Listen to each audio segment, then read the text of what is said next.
Lorsque Jésus fut descendu de la montagne, une grande foule le suivit.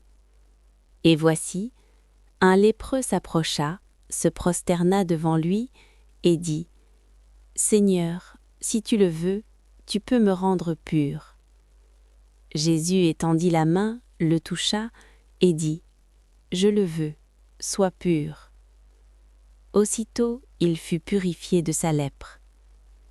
Puis Jésus lui dit : « Garde-toi d'en parler à personne, mais va te montrer au sacrificateur et présente l'offrande que Moïse a prescrite, afin que cela leur serve de témoignage. » Comme Jésus entrait dans Capernaum, un centenier l'aborda, le priant et disant : « Seigneur, mon serviteur est couché à la maison, atteint de paralysie et souffrant beaucoup. » Jésus lui dit : « J'irai, et je le guérirai. » Le centenier répondit : « Seigneur, je ne suis pas digne que tu entres sous mon toit, mais dis seulement une parole, et mon serviteur sera guéri.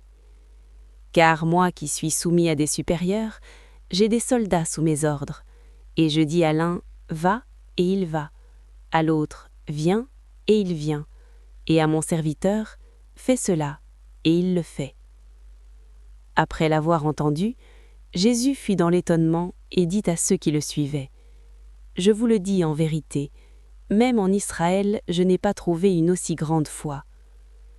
Or, je vous déclare que plusieurs viendront de l'Orient et de l'Occident et seront à table avec Abraham, Isaac et Jacob dans le royaume des cieux.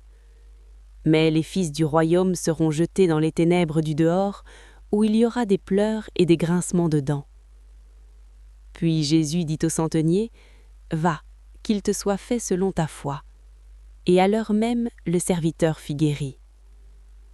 Jésus se rendit ensuite à la maison de Pierre, dont il vit la belle-mère couchée et ayant la fièvre. Il toucha sa main, et la fièvre la quitta. Puis elle se leva et le servit. Le soir, on amena auprès de Jésus plusieurs démoniaques. Il chassa les esprits par sa parole, et il guérit tous les malades. Afin que s'accomplisse ce qui avait été annoncé par Ésaïe le prophète, il a pris nos infirmités, et il s'est chargé de nos maladies. Jésus, voyant une grande foule autour de lui, donna l'ordre de passer à l'autre bord.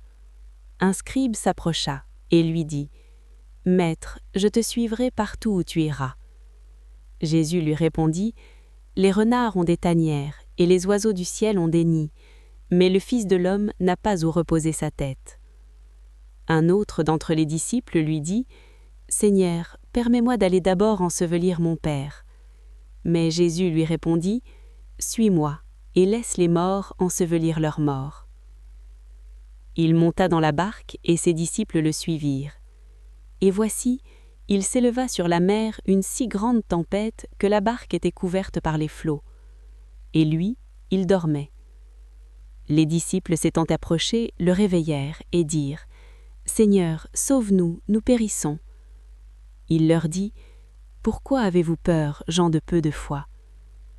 Alors il se leva, menaça les vents et la mer, et il y eut un grand calme.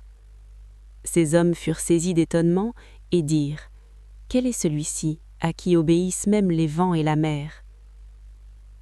Lorsqu'il fut arrivé à l'autre bord, dans le pays des Gadaréniens, 2 démoniaques sortant des sépulcres vinrent au-devant de lui. Ils étaient si furieux que personne n'osait passer par là. Et voici, ils s'écrièrent : « Qu'y a-t-il entre nous et toi, Fils de Dieu ? Es-tu venu ici pour nous tourmenter avant le temps ?» Il y avait loin d'eux un grand troupeau de pourceaux qui paissaient. Et les démons priaient Jésus, disant : « Si tu nous chasses, envoie-nous dans ce troupeau de pourceaux. » Il leur dit : « Allez. » Ils sortirent et entrèrent dans les pourceaux. Et voici, tout le troupeau se précipita des pentes escarpées dans la mer, et ils périrent dans les eaux. Ceux qui les faisaient paître s'enfuirent et allèrent dans la ville raconter tout ce qui s'était passé et ce qui était arrivé aux démoniaques.